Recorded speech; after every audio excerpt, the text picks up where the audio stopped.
Hey guys, what's up? Welcome back to Vatho Gaming, and today we're diving into the future of gaming with the much anticipated Nintendo Switch 2. Buckle up as we explore a groundbreaking feature, the potential for playing every single Nintendo game on one console. Now let's get right into it.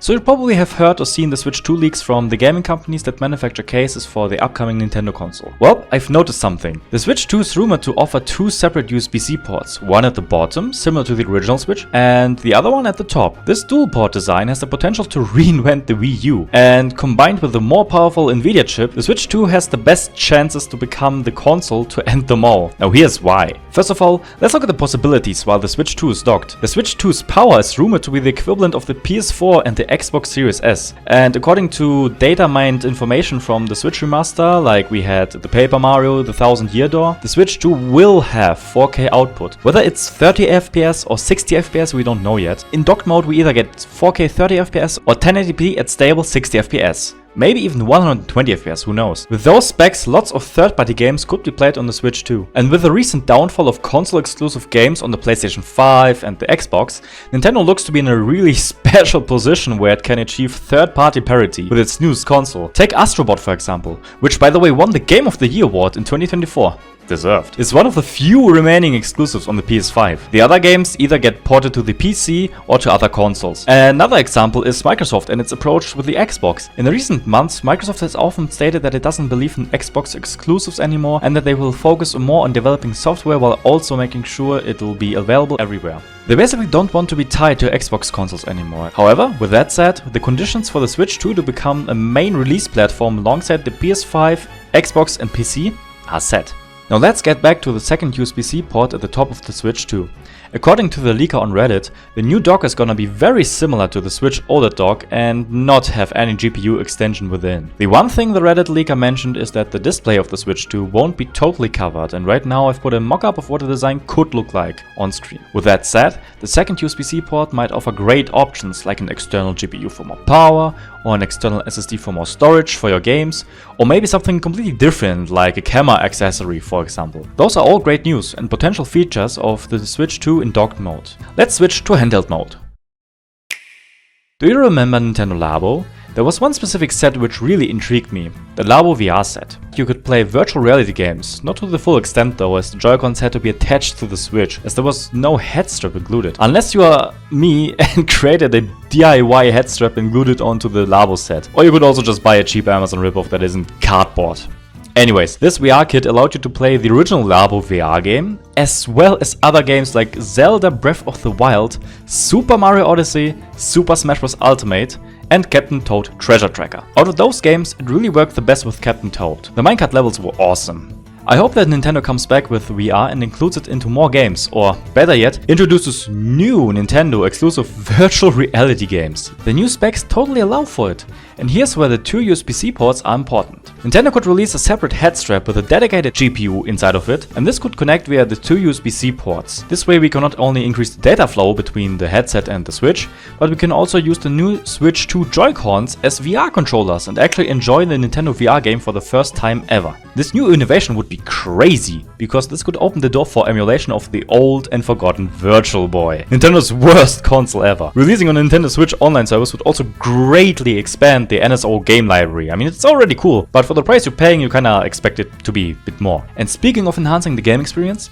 there's another way both of the USB-C ports could be used. Imagine connecting two separate USB-C cables between the Switch 2 and the dock. This way we could not only play on the touchscreen, but also power the dock and the TV or a monitor as a second screen. And you know what this reminds me of? Exactly, the Wii U, but better. And do you know what type of games the Wii U ran on its virtual console? That's right, Nintendo DS games! Here's what I propose.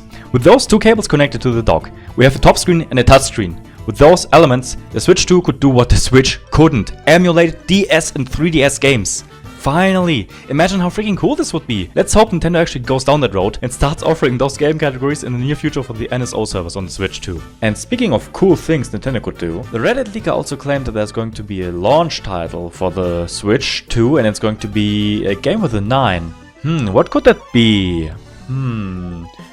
Splatoon 9? Or maybe Pikmin 9? Animal Crossing 9? I don't know, a new Donkey Kong game? Donkey Kong Country 9? What do you think, guys? Well, I think we all know it, and it's time. Mario Kart 9. Frick yeah. This is going to be such a system seller. I mean, just look at the numbers right now. On the Nintendo Switch, it sold around 64 million units. And combined with the Wii U, the total is like above 70 million. And that's insane. So that's going to be the launch title for the Switch 2.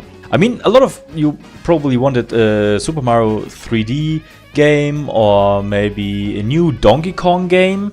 I mean, I truly want a new Donkey Kong game and not a port of a port, aka Donkey Kong Country Returns, which we had on the Wii, on 3DS and now on the Switch. I mean, it's cool to have every Donkey Kong Country game on the Switch, but we kinda want new games. And that's one thing that lots of people don't realize. With the Switch, we had lots of ports. With the Switch 2, we already have the previous games. So Nintendo this time has to really lock in.